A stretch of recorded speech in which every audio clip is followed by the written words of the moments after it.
When Michael's father suddenly passed away, all he asked for was 4 days off to attend the funeral.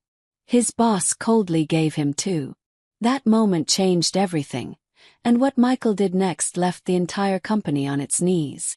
Welcome to Folktales Hub. While you are here, please hit the subscribe button and comment where you are watching from. I still remember the exact moment the phone rang. It was early morning, the kind of morning where the city outside my window was just waking up. Cars honking, people rushing to the subway, life moving on like it always does. But for me, everything froze. The hospital called. My dad was gone. Heart failure, they said. No warning, no signs. Just like that, the man who raised me, the man who taught me everything I knew about hard work and honesty, was gone. I sat there holding the phone, my chest tight, my mind blank. My dad, Robert, wasn't supposed to leave like that. He was strong, the kind of man who fixed everything with his hands. Growing up, it didn't matter if it was a broken chair, a leaking sink, or my broken teenage heart. He always had the patience to put things back together. And now I was the one left broken. But grief has no pause button. Even with my world falling apart, I still had to deal with the reality of work. I had been working at a company in downtown New York for the last 3 years. Long hours, endless projects, late nights staring at spreadsheets and systems no one else understood but me. I gave them everything. And my boss, Karen, well, she took everything I gave without ever saying thank you. Still, I needed to tell her. I needed time. I walked into her office later that morning. My legs felt heavy, like each step was pulling me deeper into the ground. Karen sat behind her big glass desk, typing furiously on her keyboard. She didn't even look up when I walked in. "Hey," I said, clearing my throat. My voice cracked a little. "I need a few days off. My dad passed away this morning. The funeral's in Indiana. I'll need about 4 days." She didn't stop typing. Didn't even blink. Finally, after a few seconds, she said flatly, "You can have 2. Froze. I thought maybe I didn't hear her right. 2? I asked quietly. "Karen, it's a 9-hour drive each way. That's almost 2 days just on the road. I need 4. She finally glanced up. Not a trace of sympathy in her eyes. "You can attend virtually." Her words felt like a slap across my face. Virtually. Watching my father's funeral on a screen like it was some kind of conference call. "This is my dad," I said, my voice rising with disbelief. "He raised me by himself since I was 10. I'm not watching it on Zoom." Karen leaned back in her chair and sighed, like I was asking for the world. "Then you'll have to choose. We're in the middle of the Norland migration project. Everyone's expected to be here." That sentence hit me harder than anything. I had given this place 3 years of my life. I built their systems. I worked late. Came in sick. I covered for mistakes that weren't mine. I never complained, never asked for anything. And now, the one time I needed them to understand, all I got was, "You'll have to choose." I looked down at my hands, and they were shaking. Not from sadness, but from rage. "Fine," I whispered. 2 days. She nodded, satisfied, and turned back to her monitor like I wasn't even there anymore. That was it. Conversation over. I walked out of her office in silence. The hallway stretched ahead of me, lined with the same dull gray cubicles I'd been sitting in for over 1,000 days. The same walls with cheap posters about teamwork, peeling off at the corners. People with fake smiles, half-dead eyes glued to their screens. That's when something inside me cracked. It wasn't dramatic. It wasn't loud. It was quiet but final. Kept walking. Past my desk. Past the break room. Straight out the door. When I stepped into the cool air of the city, I felt something I hadn't felt in years. Freedom, raw and terrifying. But freedom comes with choices. And as I sat in my car in the parking garage, staring at the concrete walls, I already knew what I was going to do. That night, my apartment was dark and silent. I dropped my bag, kicked off my shoes, and stood in the middle of the living room. The clock read 11:47 p.m., but I wasn't tired. My chest still burned with anger. I thought about Dad. I thought about the way he used to whistle while he worked in the garage, How he taught me to use a drill, how he always said, "If you're going to build something, build it like it's supposed to outlive you." I thought about Karen. About how she looked at me like my grief was an inconvenience, like my dad's life meant nothing. 2:30 in the morning I opened my laptop. I'd done it hundreds of times before. Late nights, weekends, holidays. But this time was different. I didn't log in to work for them. I logged in to take back what was mine. You see, over the years I had built more than just systems. I built my own collection of tools, documents, and guides. Integration manuals. Troubleshooting sheets. Cleaned up code snippets. API structures. Configurations. Most of it I created on my own time, because no one else cared enough to make them. And now I was taking it back. I zipped files. I encrypted folders. I scrubbed every version off their shared drives. One by one I wiped it all clean. Until there was nothing left except a single text file. Documentation removed by original author. No backup available. When I was done, I wrote my resignation letter. Short. Cold. No thank yous. No long speech. Just a clean break. At 6 a.m. I hit send. By 6:30 my phone was buzzing like crazy. Calls from Karen, from Hal, from numbers I didn't recognize. I turned it off. By 8:10 I was standing at the airport, hoodie up, backpack over my shoulder, ticket to Indianapolis in my pocket. I didn't care about my seat. I didn't care about the job. For the first time in years I wasn't pretending anymore. As the plane lifted off, I stared out the window. I didn't think about migration projects or deadlines. I thought about my dad. The chapel in Bloomington. The smell of wood stain in his garage. The way he always believed in me, even when no one else did. I didn't know what was waiting for me when I landed. But for the first time in a long time I wasn't scared. The plane touched down in Indianapolis just after 2 in the afternoon. My phone had been off the entire flight, but the second I turned it on, it lit up like fireworks. 19 missed calls. Voicemails stacking one after the other. Played the first one. Hal's voice shaky. "Hey, we noticed some files are missing. Can you call when you land?" The second one, Karen. Cold as ever. "We're escalating this internally. If this was accidental, clarify immediately." The third. Pure comedy. Hell again. "This isn't how professionals handle things." I laughed under my breath. The same man who once forgot to tell a client their contract had auto-renewed for double the rate, lecturing me about professionalism. That was Rich. I slid my phone back into my pocket and walked through the terminal. People rushed past me, dragging suitcases, looking stressed about their vacations, about their business trips. Me. Felt calm. For the first time in years I was moving for myself, not for anyone else. The rental car was a dusty blue Ford Focus that smelled like cold fries and old coffee. Didn't matter. It was a ride south toward Bloomington, toward home. The farther I drove from the city, the easier it was to breathe. The skyline faded, replaced by fields and trees that stretched on for miles. The noise of deadlines and fake meetings and Karen's clipped voice slowly disappeared. All I could hear was the hum of the engine and the sound of my own thoughts. Dad's house was exactly the same as I remembered. A small brick house with a sloping roof and a porch light that flickered whenever the wind hit. I stepped inside and the smell hit me. Sawdust, old books, black coffee. It was like time had been waiting for me there. His boots were still by the door. A mug sat half full on the counter. For a second, I half expected him to walk in, wipe his hands on a rag, and ask why I was standing around like a stranger. But the silence told the truth. He wasn't coming back. That night I couldn't sleep. I stayed up in his garage, sitting at his old workbench. The heater hummed in the corner, and I pulled open drawers full of chisels, clamps, screws, and tools that looked older than me. In the bottom cabinet, I found a metal tin packed with baseball cards, bundled in rubber bands. Dad never collected them for money. He used to say the stats told better stories than the faces ever could. While I sat there, my phone buzzed again. Emails this time. The first one from Karen. Urgent. Documentation access required. Client disruption. The second. Follow-up needed. Migration incomplete. The third came later from Hal. Can we schedule a quick call tomorrow?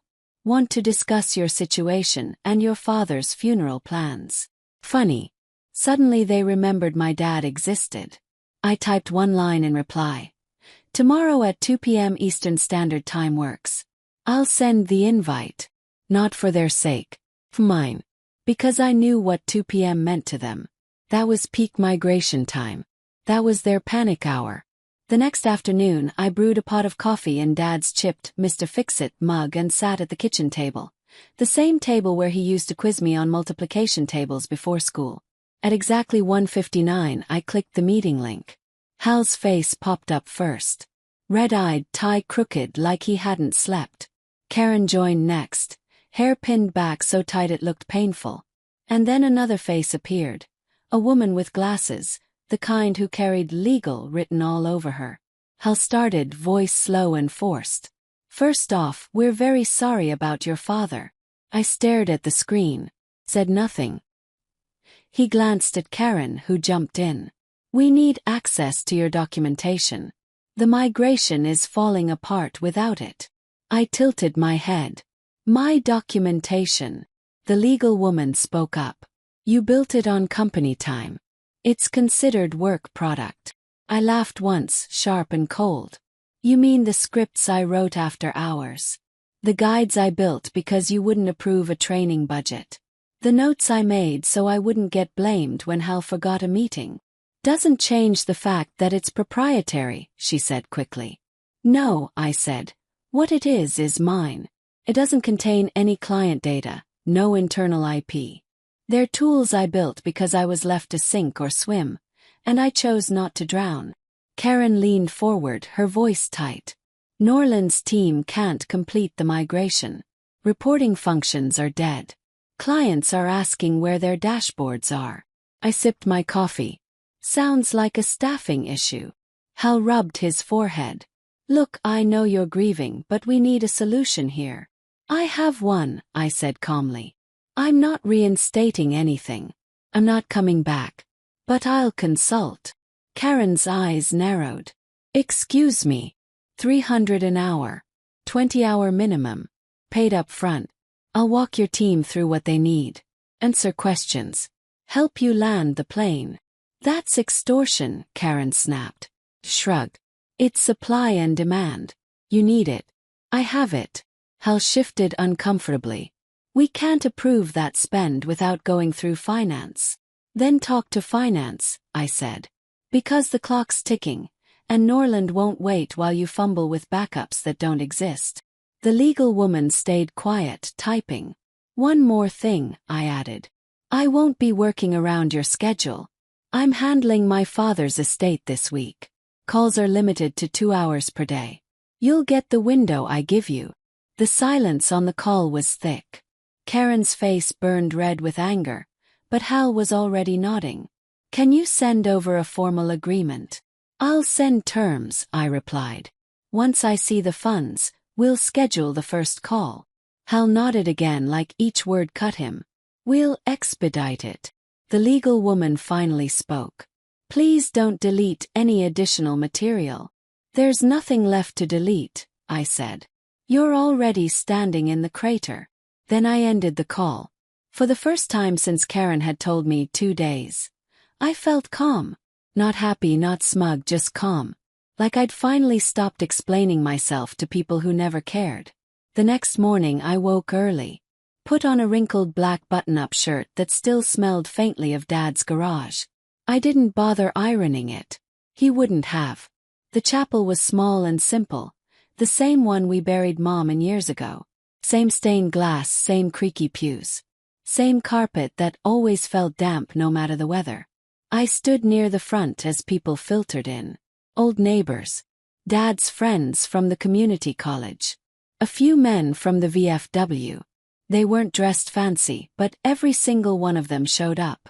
One man clapped my shoulder. Your dad helped me fix my water heater during a snowstorm. Wouldn't let me pay him. Another smiled. He helped me rebuild my porch steps. Said I'd break my neck if I left them like that. Even his barber came, holding a small box of sugar cookies. She laughed through tears. He hated getting haircuts, but every July he'd bring me pie. Barely spoke. Just nodded, hugged, let the stories wash over me. Each one painted the picture of who my dad really was. Steady, generous, dependable. The opposite of Karen, the opposite of Hal, the opposite of everything my old office stood for. Then my high school shop teacher, Mr. Banner, walked in. Still wearing the same thick glasses, still moving stiffly. He pulled me into a hug like I was still 17. "Your dad never stopped bragging about you," he said, his voice thick. "Every time I saw him it was, 'My kid built that whole system by himself. You were his whole world.'" My throat closed up. I couldn't get words out, so I just nodded.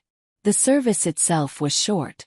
A few prayers, a hymn Dad liked, and a eulogy from a college colleague who said Dad always fixed the vending machines when no one else would. Simple, honest, real, just like him. Afterward I walked around back, needing a moment alone. In the shed on a bench I found it. A small wooden pendant. Half sanded. The loophole not drilled yet. I picked it up, turned it over in my hand, and remembered him showing me the design a month ago. "Walnut," he said proudly, from a tree he'd cut down at Aunt June's place. He'd been making it for me.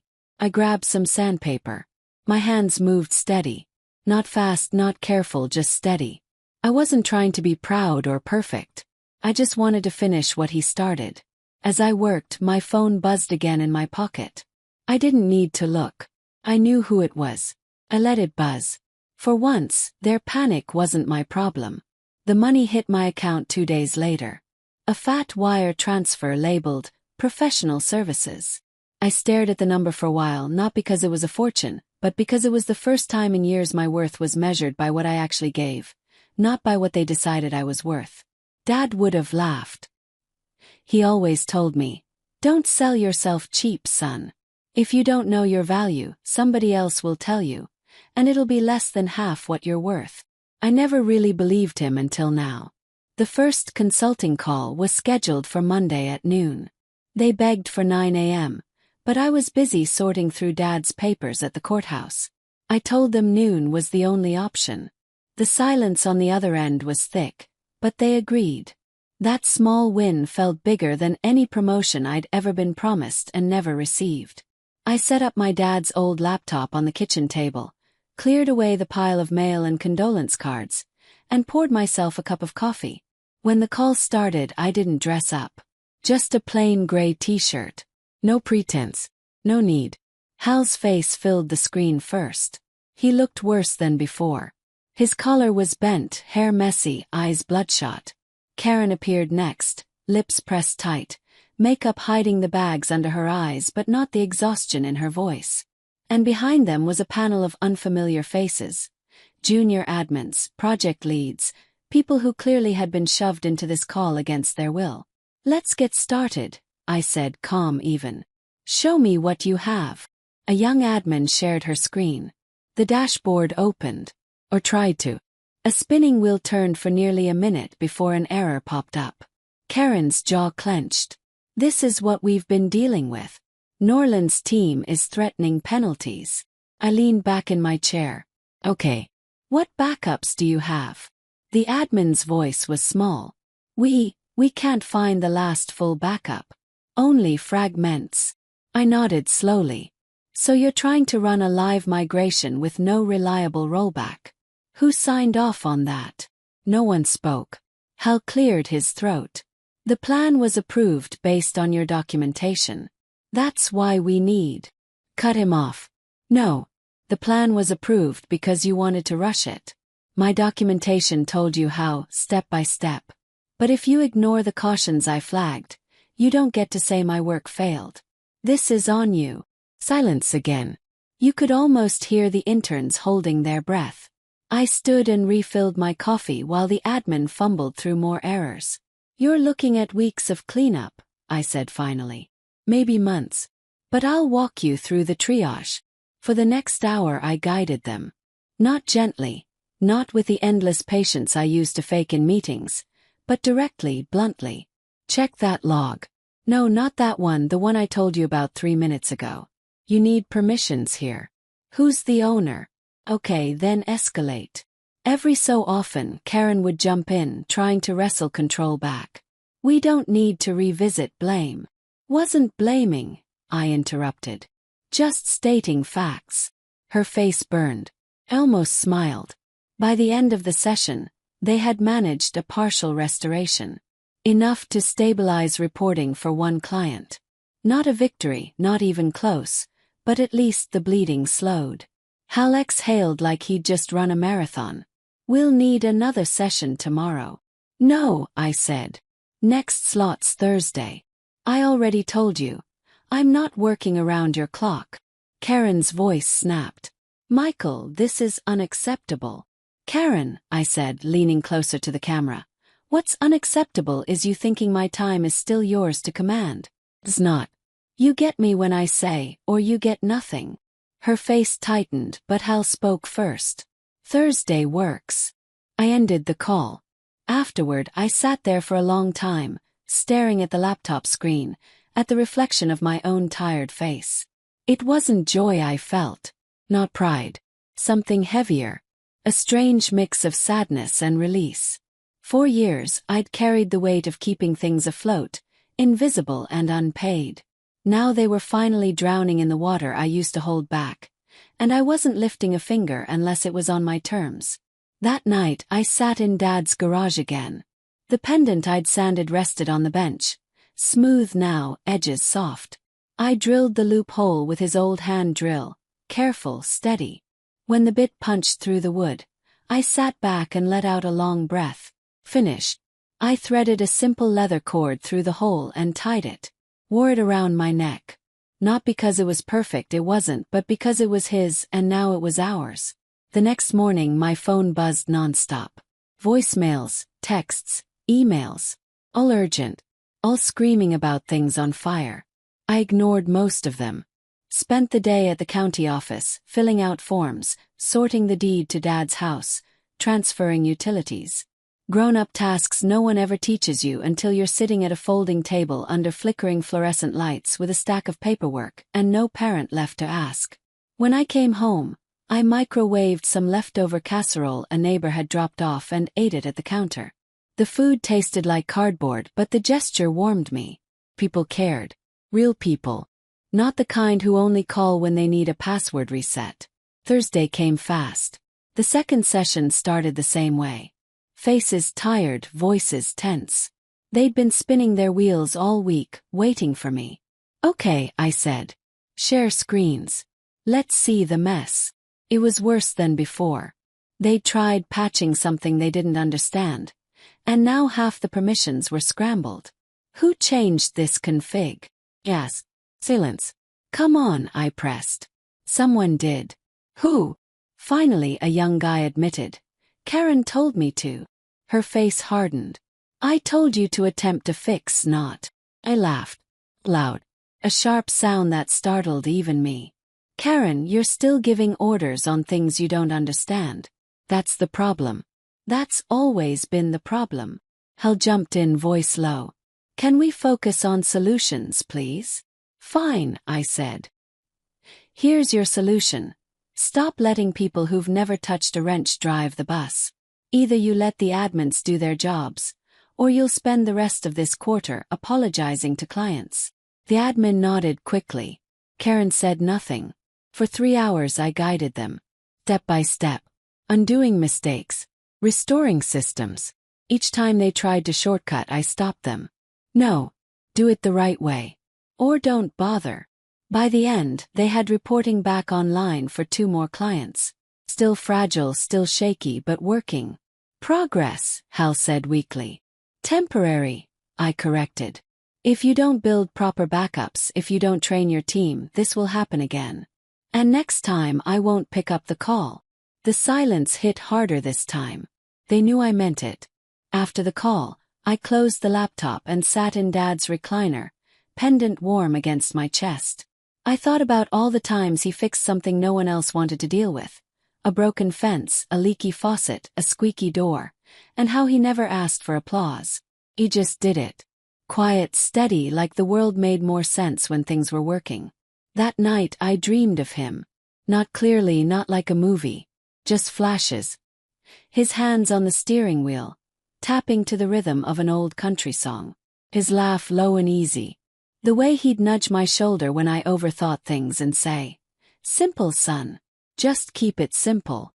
When I woke up, there was sunlight streaming through the blinds, and for the first time in weeks, I didn't feel heavy. The company, though, they were sinking deeper.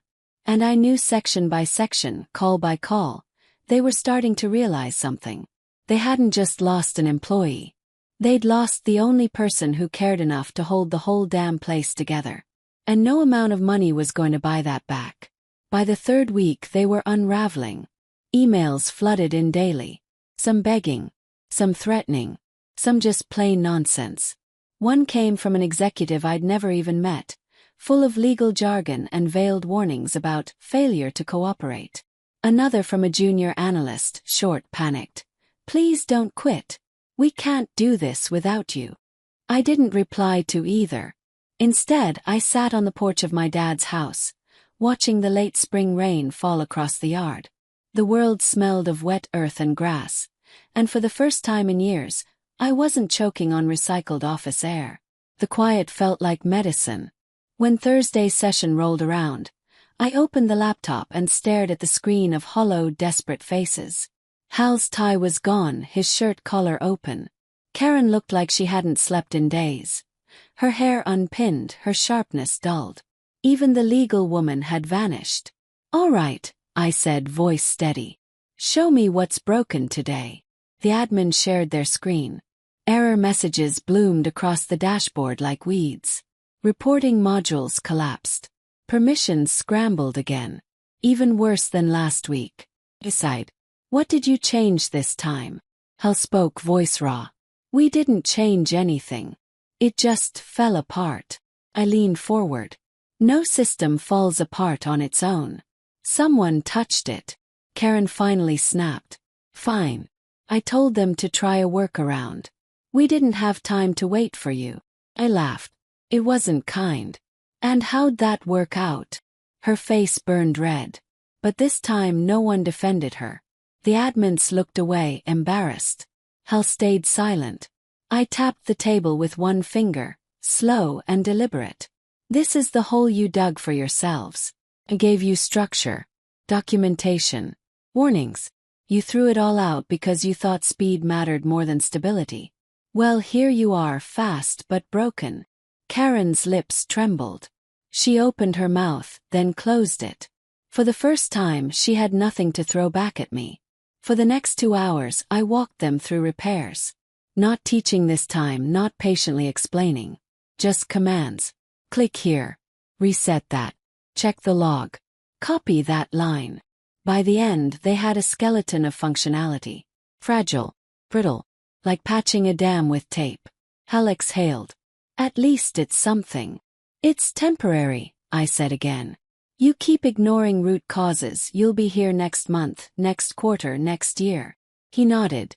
Quiet, ashamed. Karen whispered, almost to herself. "We should have listened." I didn't respond.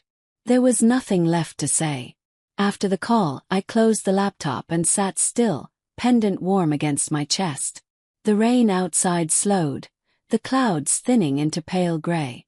That night, I sat in Dad's garage again, hands resting on his workbench. I pulled open a drawer and found an old leather notebook. His handwriting filled the pages. Measurements, sketches, notes to himself. But in the back, written in smaller letters, almost hidden, were words meant for me. "Don't let them use you up. You're worth more than what they'll pay. Don't forget that." I stared at those words until my vision blurred. My throat closed tight. He'd known. Even then. The next day, Hal called me directly. No meeting invite. Just a phone call. "Michael," he said, his voice desperate. "We're losing clients. Karen's on probation. The board is demanding answers. We need you to come back. Permanently." I leaned against the kitchen counter, looking out the window at the yard Dad used to mow every Sunday morning. "Not happening. We'll double your salary," he said quickly. Full benefits. Remote flexibility. Whatever you want. I almost laughed. Now you have money for training. For remote work. For recognition. Where was all this when I asked for it?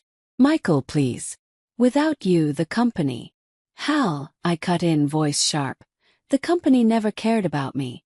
Karen never cared. You never cared. You only care now because you're drowning. And I'm not your lifeboat anymore. He went quiet. I could hear him breathing, shaky and shallow. Finally he whispered, "You're right." For a moment I almost felt sorry for him. Almost. But then I remembered every time he'd let Karen cut me down in meetings. Every time he'd promised things will get better, just to buy my silence. Every time he'd handed me extra work with no thanks, no credit. "Good luck, Hal," I said softly. Then I hung up. That night I walked through Dad's house room by room, touching the walls, the furniture, the little dents and scratches that told stories only I remembered. The mark on the hallway where he'd scraped moving the couch. The chipped corner of the coffee table where I'd dropped a baseball. The faded rug where Mom's chair used to sit. This house wasn't just walls and a roof. It was memory. Something solid in a world that had tried to chew me up. The company. That was smoke. Me. Nothing I could hold on to. Over the next few days their emails slowed. Calls stopped. The desperation dried into silence. I imagined the boardroom, tense, angry, scrambling to assign blame. I imagined Karen, cornered, stripped of her sharpness. Hal small in his chair. And me miles away, untouched. For the first time in years I felt free. Not because I won. Not because I beat them. But because I finally understood. I didn't need their approval. I didn't need their paycheck. I didn't need to prove myself to people who'd never see me. I only needed to live. For me. For Dad. For the quiet truth that work doesn't define worth. That night I sat on the porch again, the air cool against my face. I held the wooden pendant in my hand, thumb rubbing the grain smooth. "Thanks, Dad," I whispered into the dark. And for the first time since he passed, I didn't feel alone.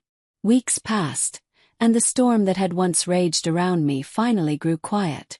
The calls stopped. The urgent emails stopped. Even the legal threats stopped. One morning I opened my inbox and saw nothing from them at all. It was like the company had decided to erase me, as if ignoring me could undo the mess they had made. But I didn't mind. Silence was a gift. Every day I found myself doing things I hadn't done in years. Cooking breakfast without rushing. Sitting at the window just to watch the sun climb over the trees. Reading old books that Dad had left on the shelves. Some were about carpentry, some about history, but all of them carried his handwritten notes in the margins. Small, steady reminders of how he thought, how he lived. One afternoon, while clearing out the garage, I found a small box labeled in Dad's messy handwriting. Michael's Projects. Inside were scraps of wood, small sketches I'd drawn as a kid, and a half-built birdhouse we'd started together when I was maybe 12. I smiled, remembering how we argued over whether the roof should slant left or right. For the first time in a long time, I felt that memory not as pain, but as warmth. I picked up the birdhouse and carried it to the workbench. The wood was old, the edges uneven, but it was ours. That night I finished it. Slow, careful, steady. Just like Dad had taught me. When it was done, I hung it in the backyard. The next morning, a small sparrow hopped onto it, chirping like it had been waiting all along. Life was finding its way back. One morning I got a message from a small tech firm in Brooklyn. They had heard about me through someone I'd helped years ago.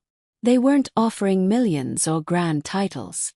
Just honest work with a small team, people who valued balance, people who believed in family. I hesitated. The old me would have jumped at the chance to prove myself again, to climb, to conquer. But now I thought about Dad's notebook. Don't let them use you up. So I set one rule before I even started. Family first. If they couldn't respect that, I wouldn't join. To my surprise, the CEO smiled during our first call and said, "That's exactly how we run things here." For the first time I believed it. Working with them was nothing like before. No endless late nights, no managers breathing down my neck, no pretending grief didn't matter. They asked how I was doing, not just what I was doing. They reminded me to take breaks. And when I told them about losing Dad, they didn't move past it awkwardly. They just listened. It felt strange at first, almost unreal, but slowly I began to trust it. One evening, while setting up a new system for them, I realized something. I wasn't angry anymore. Not at Hal. Not at Karen. Not at the company that had broken me down. I wasn't even angry at myself. Anger had burned hot, then burned out. What was left was something steadier, clarity. I didn't need revenge. I didn't need to prove I was right. The fact that they had fallen apart without me was proof enough. My real victory was the quiet life I was building, piece by piece, in a place where I finally felt human again. A month later, I got a message on LinkedIn. From Hal. It said, "I know I handled things wrong. I'm trying to change. You were right about all of it. Your father sounded like a remarkable man." I stared at the words for a long time. Not because I didn't know what to say, but because I wanted to be sure of my answer. Finally, I typed back. "He was remarkable. Thanks for recognizing it." That was it. Nothing more. No grudges. No reopening old wounds. Just closure. That night, I sat at the kitchen table with Dad's pendant in my hands. It was smooth now, fully sanded, the walnut warm against my skin. I put it on a small hook above my desk, where I could see it every day. It wasn't perfect, but it was solid. Like him. Like the lessons he left me. Sometimes, the strongest move isn't burning everything to the ground. It's walking away, carrying only what matters, and letting the rest collapse without you. And so that's what I did. When I think back now, I don't think about the office walls or the late nights or the empty thanks. I think about Dad in the garage whistling while he worked. I think about the birdhouse in the yard, with sparrows nesting inside. I think about the way it feels to finally breathe, to finally be free. That company lost everything because they never saw what was right in front of them. But me. I found myself again. And I'll never let anyone take that away.